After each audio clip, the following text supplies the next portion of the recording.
Welcome to another hsextra.com high school football video. My name is Joe Serrera, and I am joined this week by Southeast Guilford Falcons head coach Earl Bates. Coach, thank you for joining us. Thank you, Joe. Your team is 2-2 overall, dropped your conference opener, tough loss last Friday night at Grimsley. Both of your losses were to very good football teams, Grimsley and Dudley. You said after the Grimsley loss that this team is playing hard and you're going to be okay. Do you still feel that way after watching the film? Yeah, absolutely. It was probably, 5 or 10 plays in that football game that could have really swung the game in our way. And those are the learning things that we took from it. It definitely wasn't because of our kids' play and effort. Mm-hmm.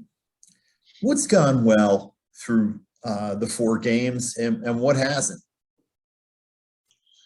Well, in the course of games, we've had good preparation. I feel like, in certain situations, in Friday's game, we couldn't get off the field. Mm-hmm.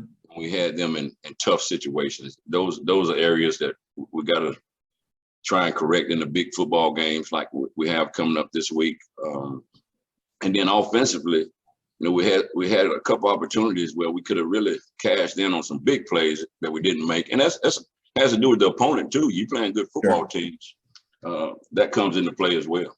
Mm-hmm. You talked about opponents and another tough one. You've got Northern Guilford this week. What do you see when you look at the Nighthawks on film? They're 4-0. They're scoring 49 points a game. They're giving up just a little over 5. Some of that is a function of they played some teams that are struggling, but that's still a good football team. What do you see from them? Solid. I've played that group quite a bit in my coaching career, and the thing that always stands out to me, the kids play extremely hard. A lot of effort. When you look at their stats in almost every category right now, they've got a senior leading in that stat category, except for quarterback right now, where I think they lost their starter, I think, and the Mercer is a junior, but he's playing at a high level right now. So mm-hmm. Those things really stand out when you take a look at their football team. Mm-hmm.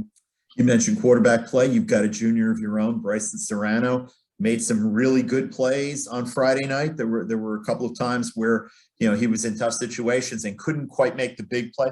What have you seen from him as the season's gone on, and where does he still have room to grow? Just like yesterday, he really studies the things that he does bad. Before film, he could already tell me he had watched film and he saw some things that he felt he could have did better, and that's the things that you like about any player. So he's looking at film to see the things the areas where he can grow. He was under a lot of duress. He played extremely well. He didn't turn the football over. Mm-hmm. But again, there's a couple of throws and a couple of situations he really wishes he could have had back. Mm-hmm. Defensively, your team had some really good stretches against a very good Grimsley team, especially in the first half. There were a couple of big plays at bad times. How do you cut down on those big plays, those chunk plays, and become more consistent on that side of the ball? And those things we've talked about as a staff. The first touchdown on a tip ball, that was just sort of like a bad luck situation. Mm-hmm. And then the other ones where we almost, like I said, we let them off the hook. We had them in real tough situations on some third downs that we kind of let them guys off the hook. And that's just us continually, trying to get better with the way we approach situations. And I think we've addressed some of those things in our staff meeting, and hopefully we'll be better in those areas this week. Mm-hmm.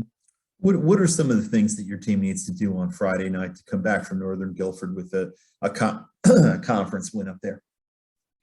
It remains the same for us. Offensively, we've got to move the chains. We like to control the game and the clock. And defensively, we've got to not give up those big plays in crucial situations.